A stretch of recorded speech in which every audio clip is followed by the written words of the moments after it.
जाए। फसल बीमा से हर किसान अब आत्मनिर्भर हो जाए। संकट के समय प्रधानमंत्री फसल बीमा योजना किसानों के लिए वरदान है। अब सूखा पड़े या बाढ़ आ जाए कोई डर नहीं, अब ओले पड़े या कीट पतंगे फसल खा जाए कोई फिक्र नहीं, क्योंकि हमने लिया है प्रधानमंत्री फसल बीमा। बुआई से फसल कटाई तक हर जोखिम का दावा, न्यूनतम प्रीमियम पर अधिकतम भुगतान का वादा। योजना से हर साल जुड़ रहे हैं 5 करोड़ से ज्यादा किसान। अब आपकी है बारी। नजदीकी किसान कल्याण मंत्रालय, भारत सरकार। इस कार्यक्रम के प्रायोजक हैं कृषि एवं किसान कल्याण मंत्रालय, भारत सरकार। किसान भाइयों, कार्यक्रम किसान वाणी सुननी है सब बहन भैया ना है रिसाले भाई की राम राम। किसान भाइयों, जैसा कि जाना है कि हम जो है ना हर रोज कार्यक्रम किसान वाणी में कोई न कोई जो है ना नया विषय लेके आवा है। तो जिस तरह आप खेती कर रहे हैं, खेती के में खाद पानी दे रहे हैं, लेकिन इसके साथ साथ कई ये भी देखने में आवा है कि किसान भाई ज़्यादातर अपने खेत में जो रासायनिक खाद है उसका प्रयोग करा है। लेकिन भाइयों देखो, ज़्यादा डालनी है, कौन सी कम डालनी है, इसका भी ध्यान रखना है। अगर भाई किसान भाई जो थोड़ी थोड़ी सी अगर आप कई क्रम भाई थोड़ा सा अनुपजा का देखा जैविक खेती में, तो वो कितना बढ़िया रहेगा स्वास्थ्य का। इस तरह हमारे जो पहले किसान बहन भाई थे वो क्या करे कर थे कि जो खेती थी वो भाई ज़्यादातर जैविक करे कर थे, उसमें ज़्यादा गोबर की खाद गिरे कर थे, रासायनिक खाद का बहुत ही कम जो है ना यूज करे कर थे, प्रयोग करे कर थे उसका। तो आज हम भी यही जिक्र कर रहे हैं कि जो जैविक खेती है वो हमारे लिए कितनी बढ़िया है, कितनी बढ़िया चीज़ रह गई है। अगर हम जैसा कह कर भाई जैसा खाओगे है ना ऐसा रहेगा मन। तो इस डाल भाई हमने क्या करना है कि जो हमारी जैविक खेती है उसके ऊपर थोड़ा सा हमने विचार भी करना है, क्योंकि भाई देश में जो जैविक खेती है इसके प्रोत्साहन के लिए भाई कई केंद्र भी हैं और राज्य सरकार इस ओर विशेष ध्यान भी दे रही है। कई तरह की योजनाएं भी चला रखी है इन्होंने भाई, और किसानों के भाई लाभ के लिए ये योजनाएं चलाई जावा हैं कि ताकि भाई किसान जो है ना अधिक से अधिक वो किस तरह फ़ायदा ले सका है, भाई किस तरह उसका भला होगा। इस बारे में भाई देखो सारी सरकारें सोच रही हैं, और सरकार की ओर से भाई जैविक खेती के लिए प्रशिक्षण भी प्रदान किया जावा है कि जो भाई जैविक खेती के बारे में प्रशिक्षण लेना चाहे तो वो भी ले सका है। इसका लाभ उठाकर किसान भाई जैविक खेती कर सका है। और सरकार भी चाहा है कि भाई जो फसलें हैं उसमें कम से कम रासायनिक जो खाद है हमारे या कीटनाशक है इनका प्रयोग भाई देखो जैविक तरीके न अपना करके जो है फसलों में अगर हम प्राकृतिक खाद जिस तरह के केचुए की खाद है, गोबर की खाद है, इस डाल की खाद का हम प्रयोग करेंगे। इस तरह हरी खाद का जिक्र कर लो भाई, जिस तरह ढांचा बोआ है, या भाई आप कोई जिस तरह उड़द बो दिए, ढांचा बो दिया, बरसीम बोली, बरसीम के बाद भाई जिस तरह आलू लाले हैं उसके जो ऊपर के जो पत्ते हैं भाई खाद का काम कर रहा है। इसी डाल जो है ना वो हमारी हरी खाद है, फसलों के लिए बहुत बढ़िया रहा है। और भाई इन सब के बीच में जैविक खेती करना भी बहुत बढ़िया है। इससे एक तो फसल भी बढ़िया होगी और स्वास्थ्य के लिहाज से देखें तो वो भी बढ़िया रहेगा स्वास्थ्य भी। तो इस करके भाई किसानों के सामने सबसे बड़ी ये समस्या है कि अपने जैविक खेती जो है ना उत्पाद को कहाँ बेचें। भाई जिस तरह आजकल यो भी देखने में आवा है, जितने किसान भाई जिस तरह के जो रबी फसल है, खरीफ फसल है, जैसे गेहूँ है या भाई धान की बात कर लें तो इसमें जिस तरह के जो गेहूँ है अगर कहते करें भाई प्राकृतिक रूप से माना इसमें कोई खाद नहीं गे रखा, उसकी तो भाई देखो जो गेहूँ पैदा होगी उस खेत में और बेचने की उसके कोई समस्या नहीं है।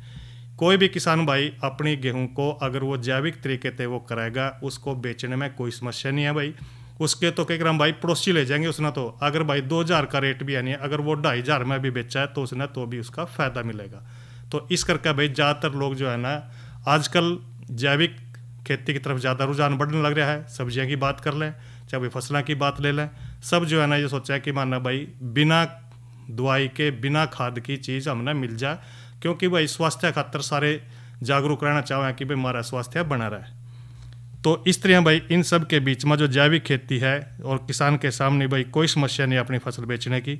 अपना जैविक जो है ना खेती उत्पाद को कहाँ बेचें, उन्होंने भाई इसके लिए अच्छा भाव मिल सके, इस बात का ध्यान रखते हुए भाई सरकार की ओर से आधुनिक जैविक खेती करने वाले जो किसान है उनके लिए भाई एक वेब पोर्टल बना रखा है और ऐप भी शुरू कर रखा है। इस पर भाई किसान पंजीकरण करा कर अपने जो जैविक उत्पाद हैं, जो जैविक खेती है, उनकी फसल है, साग सब्जियां हैं या गेहूं है, धान है, उसको वो बेच सका है। और आज देश में भाई 22 लाख हेक्टेयर से ज़्यादा भी जो ज़मीन है उसके ऊपर जैविक खेती हो रही है।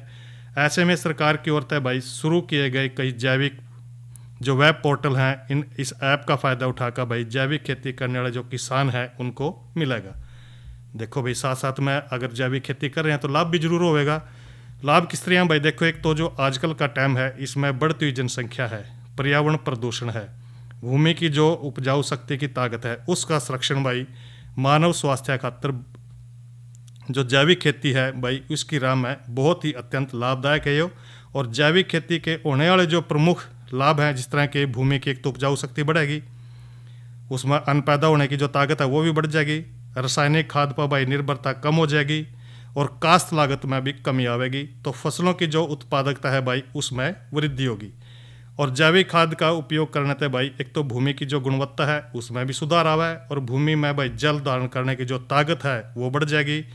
भूमि में भाई जो पानी है उसका जिस तरह के वाष्पीकरण है वो भी कम होगा, तो भूमि का जो जल स्तर है भाई उसमें बढ़ोतरी होगी। मिट्टी, खाद्य पदार्थ और भाई जो ज़मीन में पानी के माध्यम से जो होने वाले प्रदूषण है उसमें भी कमी आवेगी। कचरे का उपयोग भाई खाद बनाने में, इससे भाई होने वाली जो बीमारियां हैं उसमें भी कमी आवेगी और फसल उत्पादन की जो लागत है और भाई वो कम हो जाएगी और आपकी जो आमदनी है वो बढ़ जाएगी। और भूमि के जल स्तर में भाई वृद्धि होगी और जैविक खेती की जो विधि है रासायनिक खेती की विधि की तुलना में भाई बराबर होगी या फिर भाई इससे ज़्यादा भी उत्पादन हो सका है। जो जहाँ भाई बारिश वाले जो क्षेत्र हैं उनमें जैविक खेती की विधि और भी ज़्यादा लाभदायक होगी। जैविक विधि के द्वारा भाई खेती करने में जो उत्पादन है इसकी लागत में कमी आवेगी। इसके साथ ही जो किसान भाई हैं उनकी आय में भी अधिक जो है ना मुनाफा होगा और उनकी फसल में बढ़ोतरी होगी। तो यह तो भाई हमने चर्चा कर ली कि भी जो जैविक खेती है वो कितना फ़ायदेमंद है। और अब जो है ना थोड़ा मौसम की जानकारी किसान भाइयों को दे दें। अगर भाई मौसम की बात करें तो जो आज का अधिकतम तापमान है वो भाई 34 डिग्री सेल्सियस और न्यूनतम तापमान 21 डिग्री सेल्सियस, और कल जो है ना अधिकतम तापमान रहेगा 29 डिग्री और न्यूनतम तापमान रहेगा भाई 20 डिग्री। और भाइयों देखियो इसके साथ साथ जो है ना भाई देखने लग रहे हैं बाट, और इसके साथ भाइयों का करावेंगे मनोरंजन। और अब सुनेंगे एक लोकगीत। तो पहला सुन लें लोकगीत और भाई चर्चा रहेगी अगली विषय की जारी।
लिख दी बे माता ने गोरी किसी किस्मत मारी हो।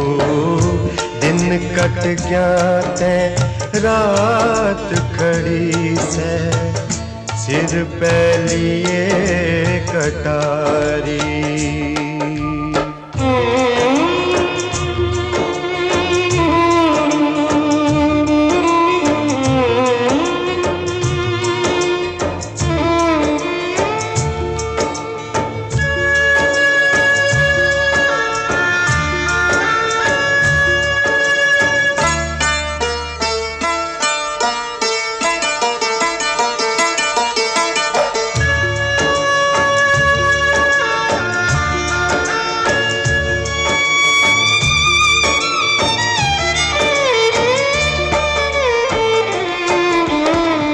हर जुग में संसार प्यार का बैरी होता आया। हर जुग में संसार प्यार का बैरी होता आया। जोगी बन गया रांझा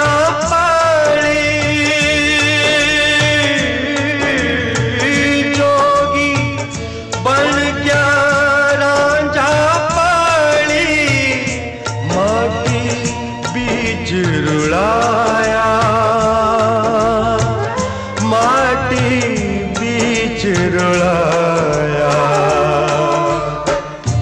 डोली उठती देख पीर ने हीरे हीर पुकारी। लिख दे बे माता ने छला किसी किस्मत मारी। दिन कट जाए रात खड़ी से, सिर पे लिए कटारी।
और ये तो सुनी भैया ने लोकगीत।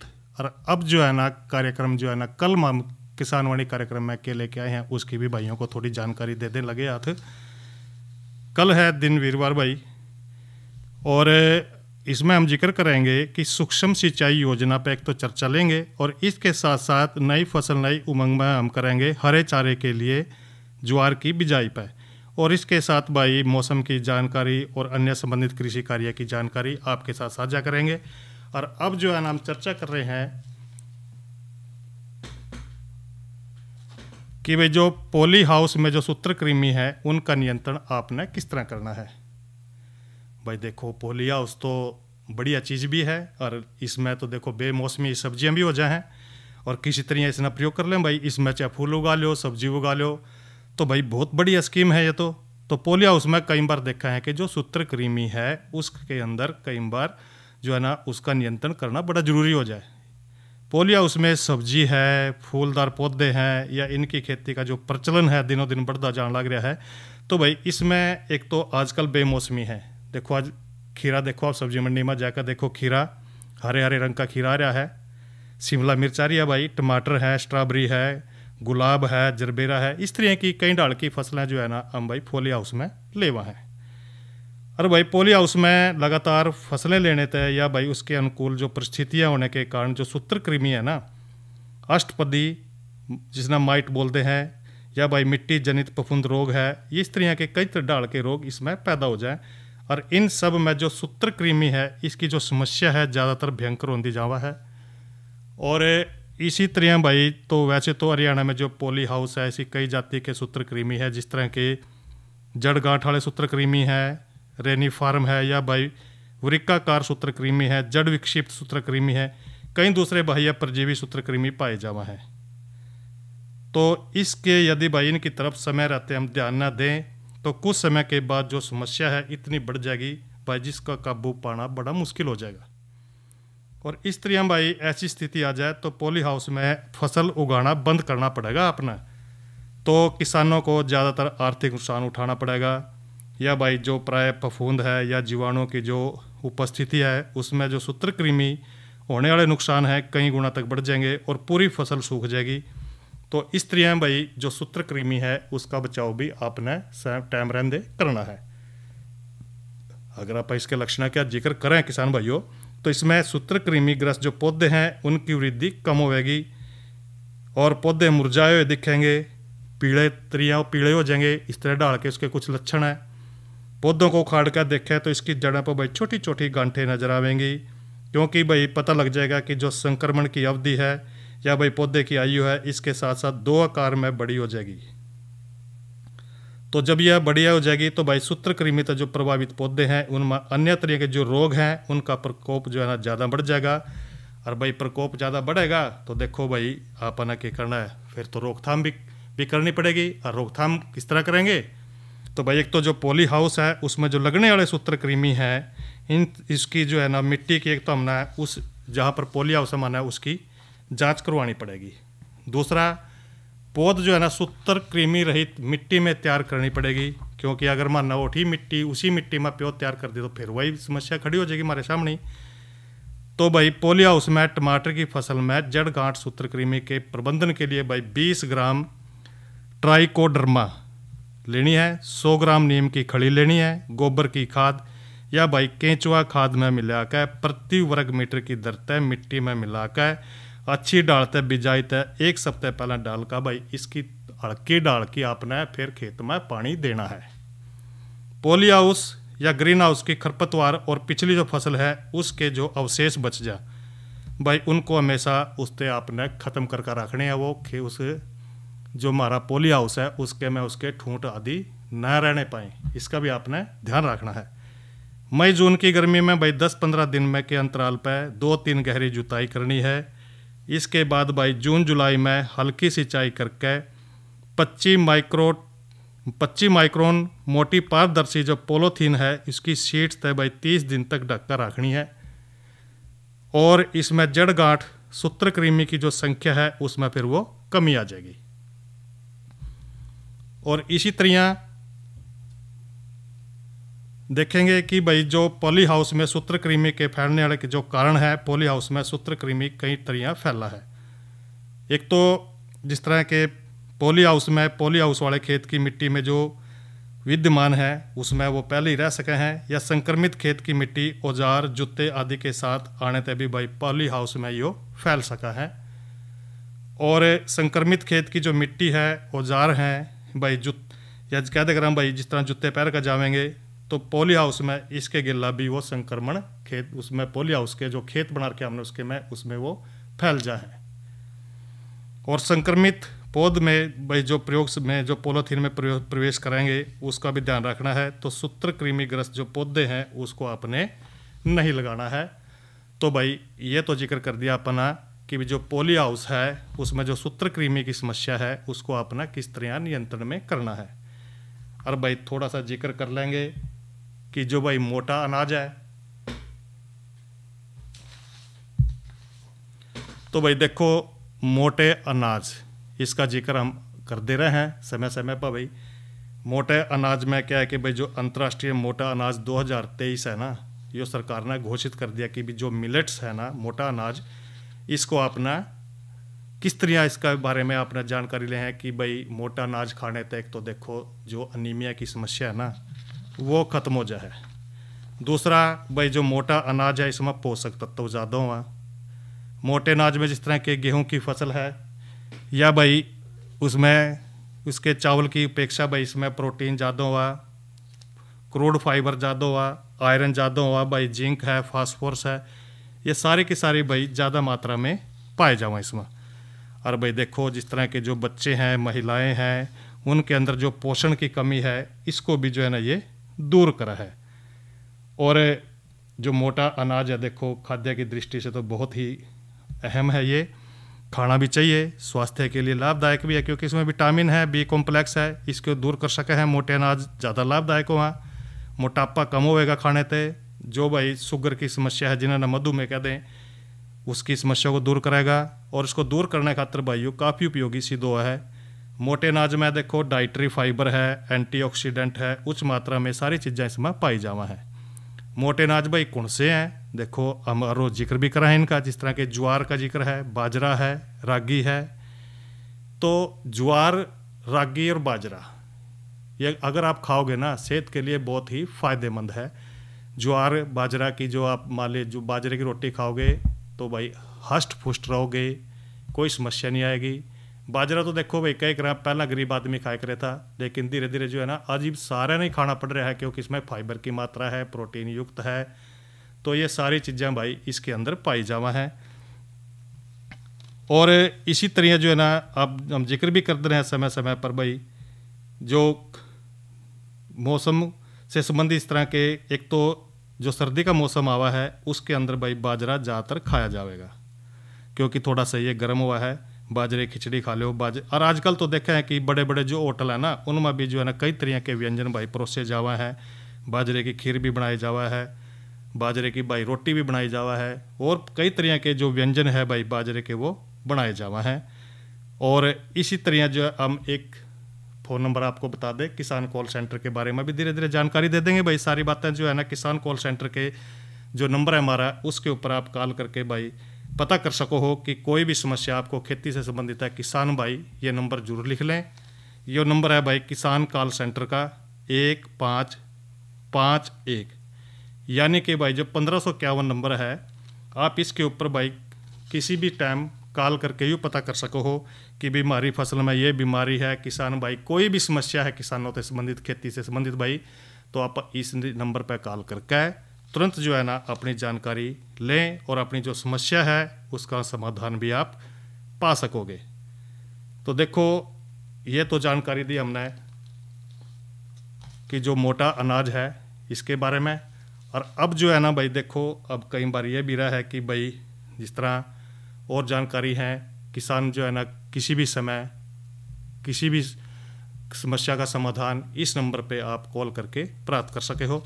तो भाई मोटे अनाज का जिक्र भी हम कर ही रहे हैं लगे हाथ। तो मोटा अनाज जो 2023 है जो वर्ष चल रहा है तो इसमें आपने जो है ना मोटे वर्ष अनाज के रूप में ये सारा अंतर्राष्ट्रीय स्तर पर मनाया जाने लग रहा है। तो ये तो हमने चर्चा करी। तो भाई इस कार्यक्रम के प्रायोजक थे कृषि एवं किसान कल्याण मंत्रालय, भारत सरकार। अरे अरे अरे क्या कर रहा है? इधर इधर इधर हम बोल रहे हैं तेरे बीजू का। पुतला बोल रहा है?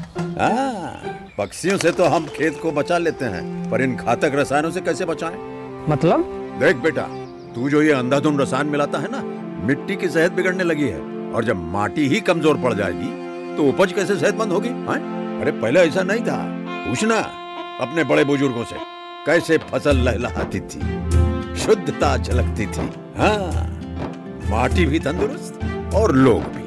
अरे पहली वाली बात कहाँ? पर अब तो सभी डाले हैं। सब नहीं, आज भी लाखों जागरूक किसान परंपरागत विधि से फसल उगा रहे हैं। खर्चा कम और उपज की कीमत भी बेहतर पा रहे हैं। सच है? रे बेटे, एक्सपीरियंस से बता रहे हैं, धूप में बाल सफेद नहीं किए हैं। हाँ। ठीक है भाई, मैं भी आज से जैविक खेती शुरू करूंगा। माटी से प्रेम की परंपरा है, परंपरागत खेती। इसी के साथ ही कार्यक्रम किसान वाणी यहीं पर समाप्त होता है। रिसाले भाई न देव इजाजत। अच्छा भाइयों, राम राम।